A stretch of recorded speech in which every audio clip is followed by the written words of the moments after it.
Hello. Hello. Hello. Hello. Every Rush song. Hello, and welcome to Every Rush Song, where we discuss songs by the rock band Rush. We cover all aspects of the songs and the recordings, and we will eventually discuss every Rush song. And today we examine which song? Jay. Today, we're talking about Big Money. Wrong. Nope. Right. Very right. So right. Track number 1, Big Money, Mm. goes around the world. What did you think the first time that song started in your cassette player? What did y'all start on? Did you get a cassette, CD, Yeah, album? but at that time, I think I was still doing cassettes. Yeah. Tim? What about you, Tim? I got it on albums, and it was the second CD when CD technology came out. Moving pictures was first, and then Power Windows. Ooh. Interesting. Okay, yeah. So the first time, I don't want to go too far off topic, but Hold Your Fire was, I didn't buy a CD until Hold Your Fire came out. When Hold Your Fire came out, that was the first CD I ever bought. Ooh, Little Shane tribute for you. It's going to be on the test. I wasn't even gonna buy a CD player, but uh, Rob Bell gave me. I think he gave me the Eagles' greatest hits and something else on CD, and I'm like, "How am I gonna listen to this?" And he's like, "You're gonna have to buy a CD player." I'm like, "You are." Yeah, I hate you. You should. So when you and first, wasn't he forced to give you the Eagles' greatest hits on CD because his parents were making him burn all of the CDs, It might. and the I don't Eagles know. were on that list. I don't know why the Eagles would be on that list though. That's their. so Rob was also persecuted by religion. He a Yeah, little bit, a little Man, bit. yes. Rob and I Not have so a bad. lot in common other than our first names. Yeah. Or, it'd be the girl he was dating. She might say something about the kind of music he listens to. Then he'd go and throw everything away. And He would then always. that would last about a week. And then he'd start Well, buying he them up again. back in the high school, he always had like on one shoulder. He was truly on one shoulder. He had a little devil, the other one a little angel telling him what to do. And I remember one night I think that devil's name was Jay. No, actually, I was a positive influence. Like when we went to the cemetery to drink beer. Right. Yes. But like I remember one time we were. Oh man, it was. I think we gone two nights in a row, or maybe it's the same night. We started off listening to Striper, and we're just like, "Oh man, this is great music. I feel, I feel God in the room and blah blah." And then the next album we listened to was uh Mon Motley Crue's Dr. Feelgood. Typical. Sounds about right. So the first time you heard that first chord from the Big Money, Yeah. I loved it. When I first heard it, I'm like, this I don't know, something about it. Just hearing that song to this day takes me back. It just makes me happy, and I don't know why. Yeah. The, I guess more of the same but opposite reaction. So, I heard, "Ah," and I was like, oh, here they go. Rush is back. Guitar is in your face. And then you get the keyboards. I was like, oh shit, what are they doing? but then what about the ba da da da da? Oh, I guess I like that sort of blues bass da da da da da da that thing, and then I also love the and then because of Alex does that kind of scratchy higher sound. Yeah. And I heard, I Yeah. just thought, all right, this is cool. There it starts out like it's got that full synth glory when it starts out, and then I don't know, there's that little kick in it with the synth. I call it a synth jump scare because it's just a little kick, and then it's got then and but when the vocals kick in, that's when Getty starts playing some badass bass and like a really badass bass line, and then Alex comes in with a little guitar, and then we get a little bit more Neil, and then there's a point there you hear in the song, you hear a little bit of, oh yeah, that's Rush. That's those guys, those three guys.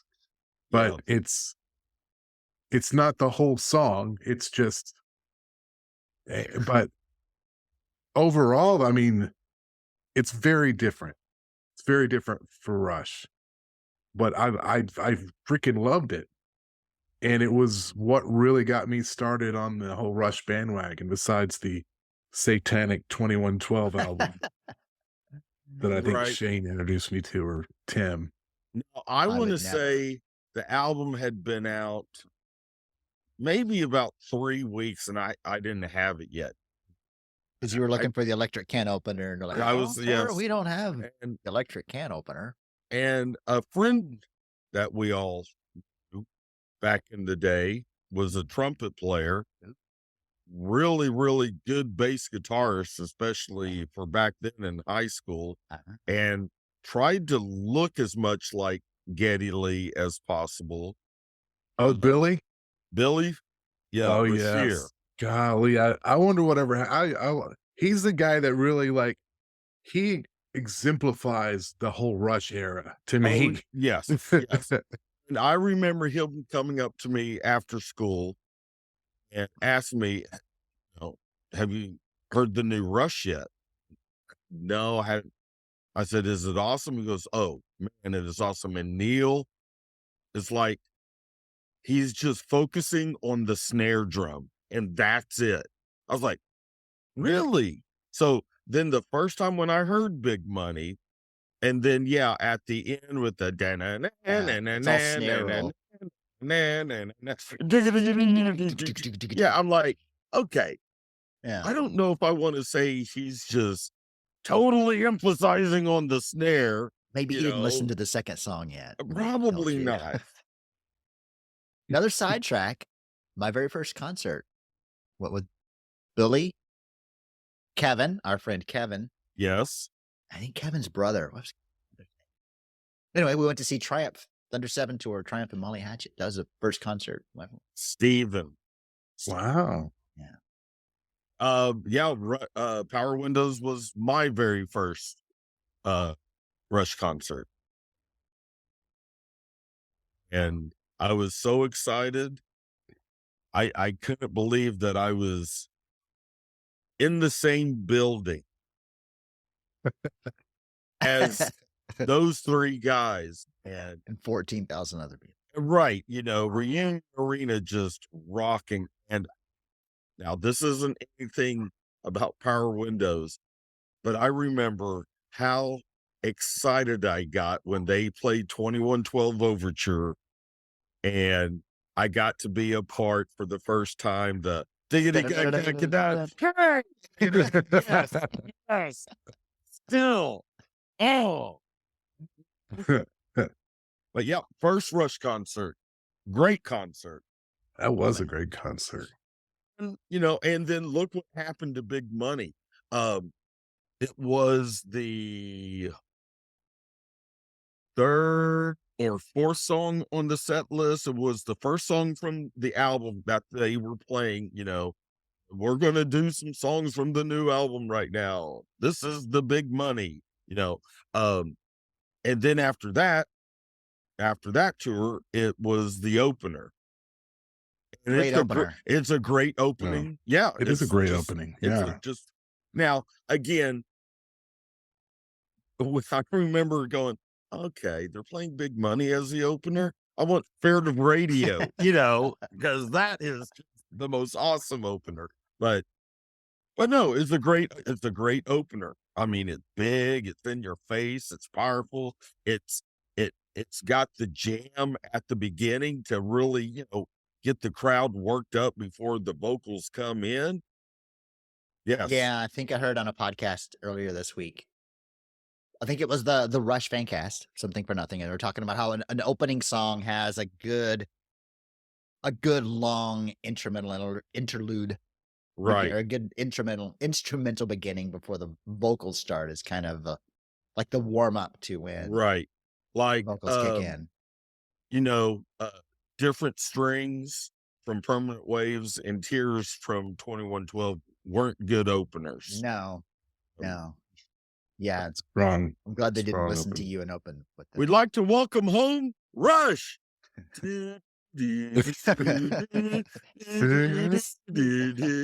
But admit it, if that had happened and you were at that show, you would lose Oh, your we- shit, I wouldn't still you? both would have loved hands it. up in the air. I'm going, they're playing Tears. Great. So Rush only released 2 singles off of this album. One of them was this song, The Big Money, and the other And let was me guess, for- the second single, golly, it was either Marathon or Manhattan Project. neither one. No, Territories? It was Mystic No. Rhythms. no, that's Really? stupid. There was just 2 singles from it. Okay, maybe up in Canada they did that, but here in the No, Dallas Oh. Fort here Worth in the area- U.S. no, it's well, probably- we're not part of the U.S. We're Texas. We're crying Oh, out yeah, loud. yeah. It- with yeah, well, Auburn, in the Texas. U.S. those were, but I'm sure in Canada they released the Oh, other ones. that's but true. So we might have this- had different things than they had in Mystic Canada. Rhythms. yeah, We'd like to Oh. play another song for you from Power Windows. This is Mystic Rhythms.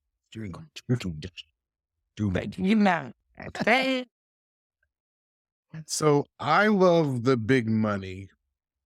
Why? Because it goes around the world. It goes It around the doesn't world. just go to a part of the world. It goes all around so everybody can share. That is socialism for you right there. So here's my overall No, thought that's where of Neil was the. headed. Here's my overall thought about the album and the lyrics, what it means to me. The lyrics, I think the song is about greed and the pursuit of power, which that's the ongoing theme of the entire album. Power in all its different ways. Money being used for powers, politics, running people evil, which brings me to that great line: big money got a mean streak, big money got no soul. But I disagree with you a little bit. It's not just about how money is evil. It talks about both sides. Big money does the power of good. Big money make mistakes. With each one, it's like it's either the bad, the good, or the good and the bad of big money. And that's the choice of the person that has the big money. How they're going to use it? Yes. Are they use it for good or evil? Evil. Yeah. Evil. Which live album is it? Where at the end of it, you hear the $1 million. Is that which? Oh, Right. So yeah, I hear that a lot about. But so why then? Because there's a version where they have Austin Powers at the end. Then there's, I think it's yeah, baby. Rio. Yeah. when they have the Simpsons at the end, where it's this doe, a deer, a Right. female deer, Oh dear. Yes. and then a show of hands, they end with the Cheech and Chong earache in my Right. eye. Why are they ending it with such comedic tropes if it's such a serious negative song? Is it to lighten it, or is it because, hey, this song isn't as serious as everybody's making it out to be? I think it's because Sorry. But see, you know what? They also, I'm trying to remember what tour it was. I think they might have been switching it up on the Vapor Trails tour between The Simpsons and Your Mother Was a Hamster and Your Father Smelt of Elderberries. So they threw that Yeah. in, What? Why are they which throwing that it? has great. nothing to do with money. No. But yeah, they throw in a lot of funny bits at the end of the Big Money. Did they ever end Tom Sawyer with Earache in My Eye? So for some reason I'm thinking I've heard that sometime. Oh, sharp at the tangent. We're talking about the Big Money, folks. Well, okay. So on the Hold Your Fire tour, For those of you just joining us, we're talking about the Big Money. Currently, Tim is speaking, and I am talking over him. Yep. Thanks, Dean. So Tom. The Hold Your Fire tour opened with Big Money, and they do the Cheech and Chong thing, but they also did the Cheech and Chong Earache My Eye at the very end when they ended with In the Mood. Did they really? Yeah. Because Yeah. what they did, they were doing the big long trash can ending. Then they go up to another chord. Getty and Alex are running all around the stage and stuff. And then they did this a little Getty and Neil sort of little rhythm section jam. Da da da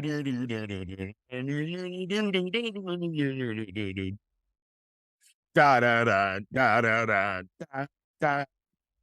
That was the end of the show. Earache My Eye. Are you kidding me? Earache My Eye. What year did that come out? That was more like 1961. okay. No. Okay. Earache My Eye probably was Like 70s. Cheech nor Chong. Speaking of that, Cheech and Chong, a few years back, they did a reunion. They went on tour. I got to see them at Majestic Theater, and that was Did they do quite the experience. Did they do that Speaking song? of Earache My Eye, yeah. If you thought you were listening to the Every Rush Song podcast, it is now It's the switched Cheech and over Chong. to the Okay. Every Cheech and Chong Okay. concert that Jay ever saw. That's right. Which is one, man. All right. Thanks, Tim. Tim, keeping us on track. Staying in our lane. Thanks to Dave. Dave's not here. Dave's not here, man. So was it just this album? But Neil does a lot of contrasts, and that's one of the things I love about the Big Money and Grand Designs is that there's a lot of contrasts. Like he talks about one thing, but then with a play on words, he says the opposite, or he'll say something, but then it'll sound like the opposite, but because of the play on words, he's kind of re-emphasizing what he just said. So You know why that is, Shane? Contrasts. That's because Neil Peart is was a freaking poet. And didn't know it. I think Well, he knew. I think we all knew it. He just didn't want to tell nobody. Right. It was his little secret. Speaking of, look at this, y'all. Molson. It's Canadian for beer.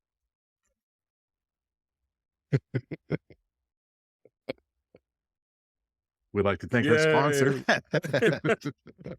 I don't see that sponsorship. Maybe it'll happen. You know what? I love Molson. I will have some right after this cup of tea. Yeah. You know, Molson's pretty good though. It would be better if I could find my bottle opener. For example, Big Money goes around the world.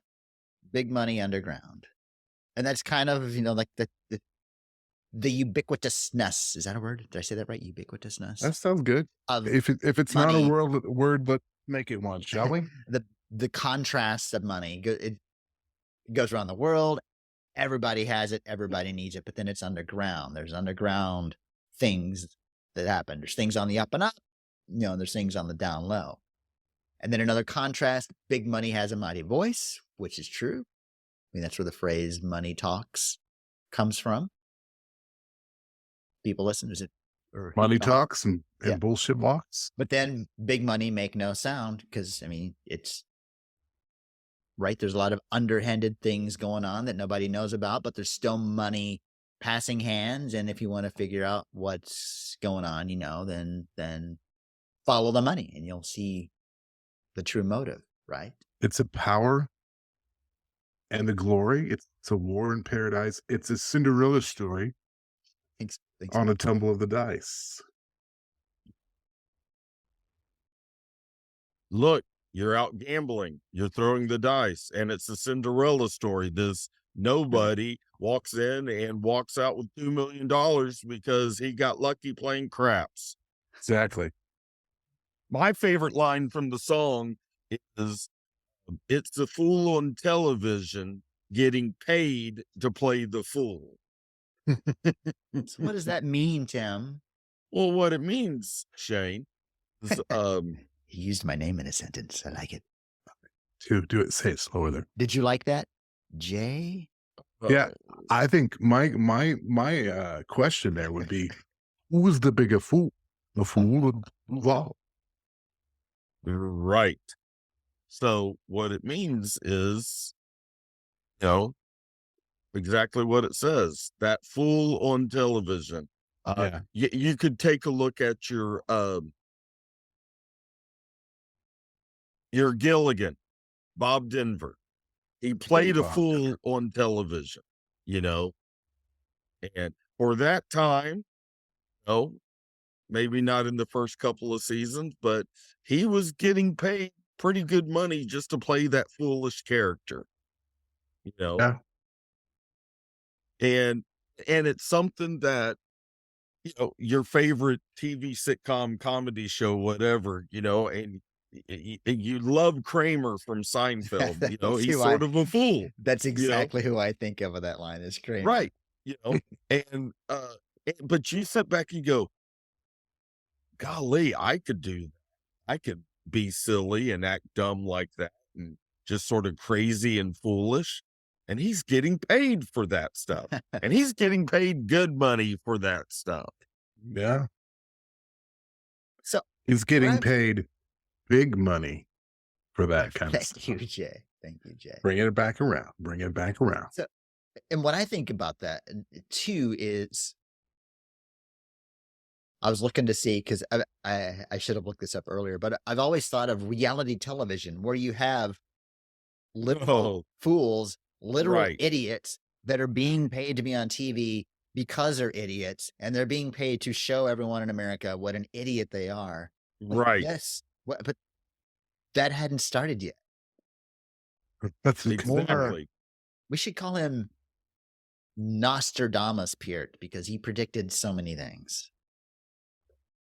It says here that that is not a sanctioned name, Oh, my bad, legitimate. my bad. It's I think if I'm reading this correctly, it's yes. It says here. Oh, I'm sorry. I have it upside down, backwards. Oh, this page is blank. Never mind. Go ahead. Oh, by the way, just to let you know, didn't need the bottle opener. Turns out I could just Oh, twist it off. It's a twist now. top. Wow. It's a That- twist top. Very nice. Those Canadians think of Right. everything. That's a revelation. Quite the Yes. revelation. Oh, I think another interesting line is the big money weave a mighty web. Because it's easy for money to be a trap or whatever you're trying to do for money to become a trap. But then, like a spider just makes the web, right? And then sits there until fly or bug flies into it. But according to Neil, big money draws the flies. So you kind of have this sort of meaning there where it's the money is drawing you into the trap, but also what else draws flies? Like they talk about just stuff that stinks or smells bad. So I think he intended a double meaning there with it draws you into that trap, but then a different way to think of that is that it just stinks. It smells bad. It's rotten. What that line makes me think of is the movie Wall Street. Mm. When did Wall Street come out? Was it around this time? 1942. Okay. I'm going to quit asking Tim for dates because he's written. No, Wall Street came out after. That was late. Yeah, very late 80s. Yeah. Look it up, Jay. You're And- on Wikipedia. And I Oh, think Wall Street? that Yes. like Wall Street, the big money, also is kind of a commentary on the sort of excesses and greed of the 80s.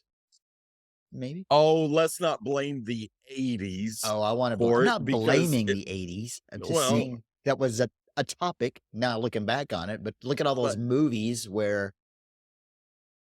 all those John Hughes movies. There's always some rich dude or rich girl, right? There was this.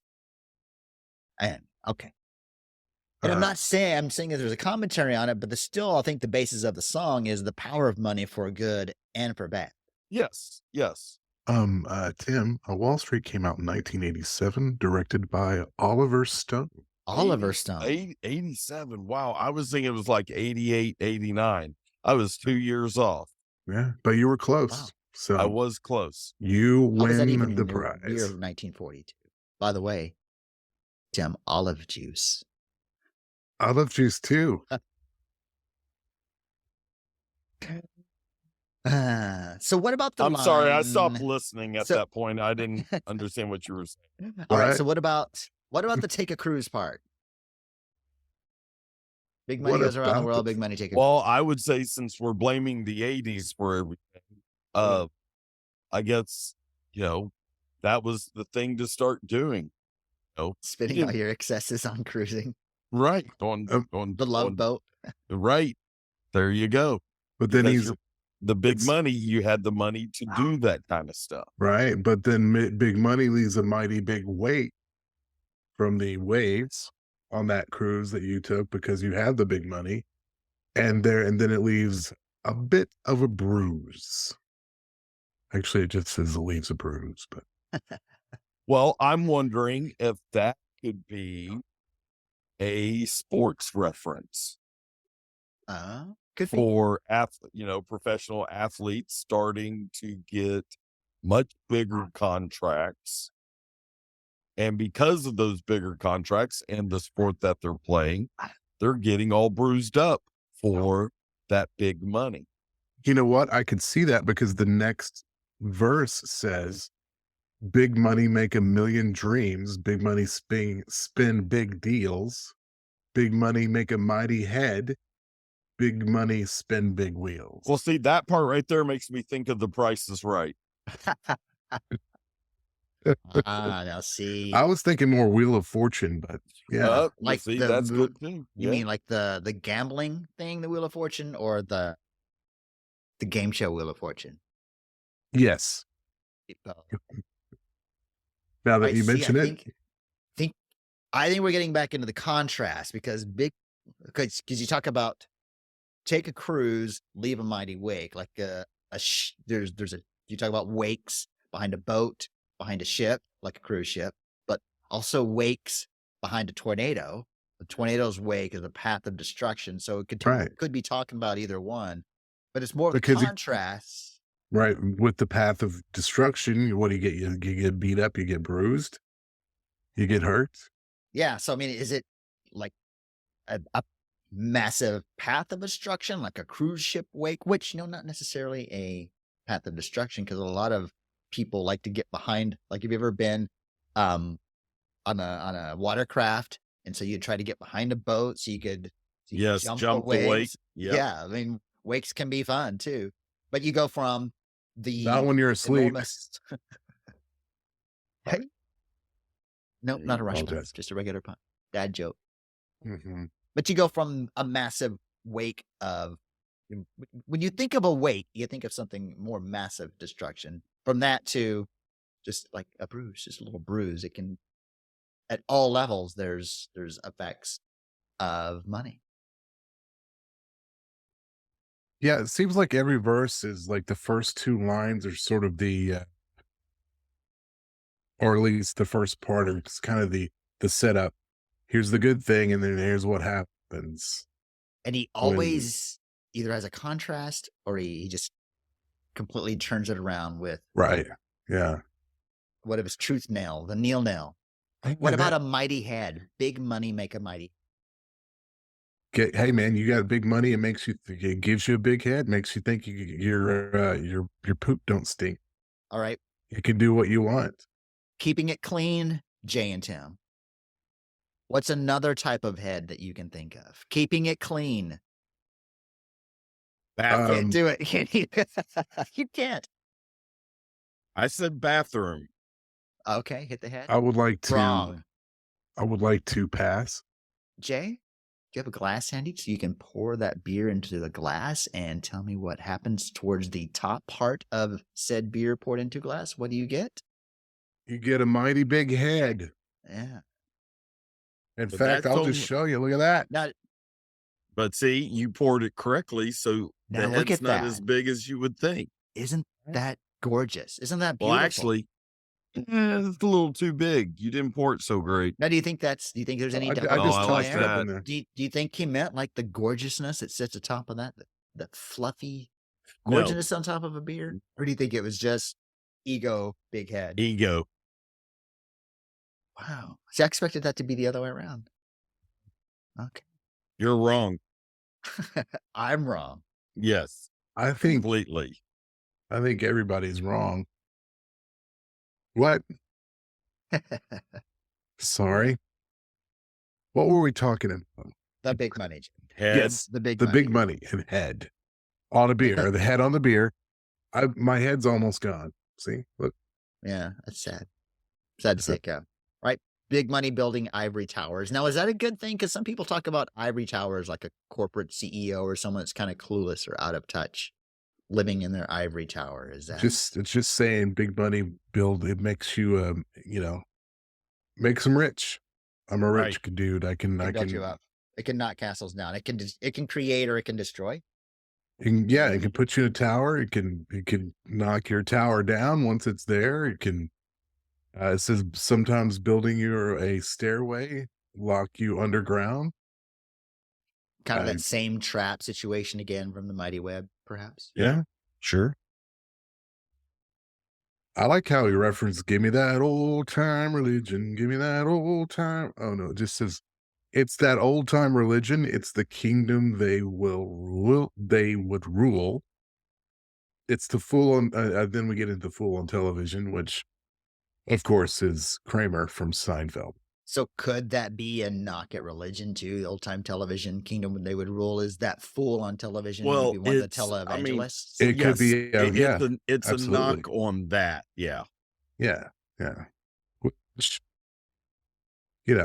for every, I mean, most of that type are good people, but there's bad people in everything in every profession, and those are the ones that make the name for everybody else and give everybody else a bad name. Right. They give love a bad name. So does Bon Jovi. So does Bon. Yeah, they do. Wow, I think that's all the lyrics. So what about music? Again, I just keep going back to, I just love Geddy's bass. Every time I hear that, I just, dude, And the fact that he's able to play that and sing at the same time. yeah, I mean, there's a lot of dun dun dun dun dun dun dun, and it's not like the melody of the vocal line is going along with the bass line. It's two completely different things, and he's I remember back in the day, back when this album came out, I was like really getting into Rush, and I remember being just blown away with how great a bass player Geddy Lee was, and I kind of lost touch with that over the years. And listening to them again, I'm like, my God, he is so good, and just, yeah, all three of them they're Rush. Am I right? what was that? You're scaring me. Tim comes out of the dark with his evil laugh. Are you? Vamp for a bit. I have to cough. I would like to, I would like a heart, Mr. Wizard. Can I have a heart and courage? No, just, and perhaps I want to go home, Mr. Wizard. Hey, what's behind that curtain? Door number 3. It's a really cool guitar solo too. It's almost 2 guitar solos. You've got the more mellow type where he's just kind of doing the harmonics, dong, dong, dong, dong, playing along with the super busy, but the fast upbeat groove going on underneath, and then it switches into the more kind of wailing. Right, which is something with that from a lot of the singles from that album moving forward, Big Money starts like that. The guitar solo from Hold Your Fire on Force 10 Yeah. starts like that. Dreamline Yeah. from Roll the Bones starts like, Marathon's kind of like that. yeah. Yeah. Very cool solo. And yeah, I just like, did we talk about it on this one? Was it today or was it last week when we were talking about the album in general? Just all the little sounds that pop up, especially if you're listening in headphones and you can hear the big open chords, just a wah on one speaker with all the ba-da-da, ba-da-da, da-da, all those sounds coming up just on both sides. Well, so on Power Windows, now they had, they had guest performers. They had Ben Mink do the electric violin on Losing It from Signals. Q Sim or Sim, however you pronounce it, did Heard it both keyboard ways. textures like on Tears from 2112. But they also had Andy Richards do additional keyboard tracks on this album. Yes. So playing overdubbed keyboards or just the sound effects or Right. Just coming up with the stuff, with the sequence, little things like that, but on the keyboard part right there on Big Money and throughout the rest of the album. do you know a lot of those sounds? Are they keyboards or were they triggers from some type of electronic percussion thing that Neil was triggering? Well, they would have been, so, they had already started that stuff with, I guess probably Signals. When they played The Weapon, Neil Peart was listening to a click track. Okay. For when they played The Weapon. And then definitely Grace Under Pressure. So because of that, they had the recorded keyboard tracks that would be playing, and definitely with Power Windows, because it was Power Windows when they thought about, do we bring another person on tour with us to play some of the keyboards? Now, when you Exactly. say recorded, do you mean recorded as in they were playing along with a CD or a reel or something, or was it a sequence thing where a MIDI device or something was Right, playing the right. synthesizers? Yes, right. Okay, so they weren't playing along with, like, would you say wouldn't really be lip syncing or lip playing, but they sort of had the accompaniment sequencer of some sort that was playing along with them versus Yes, playing along with the recording. yes. Wow. Where's the line, Tim? Big Money done a power of good. Because that's Big Money make it- mistakes. I think I looked, that was an older saying where done a power of good, where someone does a really good thing. So I was glad you brought that up to kind of balance out what seems to be a lot of negativity about Right. money. Because done a power of good, make mistakes. I like the kind of not the incorrect grammar too. Big Money instead of Big Money makes mistakes. Big Money make mistakes instead of has a heavy hand, got a heavy hand. I think that's pretty clever to make it a little colloquial, I guess. I can't say that word. You know what? I'm going to stop trying to say words I can't say. I don't even understand that word. Surely you can't be serious. So I am okay, serious, and stop calling me Shirley. so how awesome is it after that Thank you, thing? sir. Oh yeah. I almost forgot. I don't know why I almost forgot that because it comes. All right, Tim, never do that again. But yeah, no, wait, first do that again. Okay, so you come out of the guitar solo, right? Right. And then you come into the big money goes around the world, give and take. And then after the mistakes part, there's like, or at that part, there's like a little fill. And then the drum line that Tim that Neil is doing there under the Take Control, Got a Mean Streak, Got No Soul, where he's doing some crazy thing on the ride. Right. Yeah. They're like on just at all sorts of different times. That is just one of the coolest, and it's not a fill, right? It's just the rhythm No, that he's it's just playing. that's just the rhythm that he's playing. And it makes that part of the song so intense. and Right, so right. I mean, it's big really driving home right there. Yeah. for that climax, because how awesome is it when he says, "God knows." No, so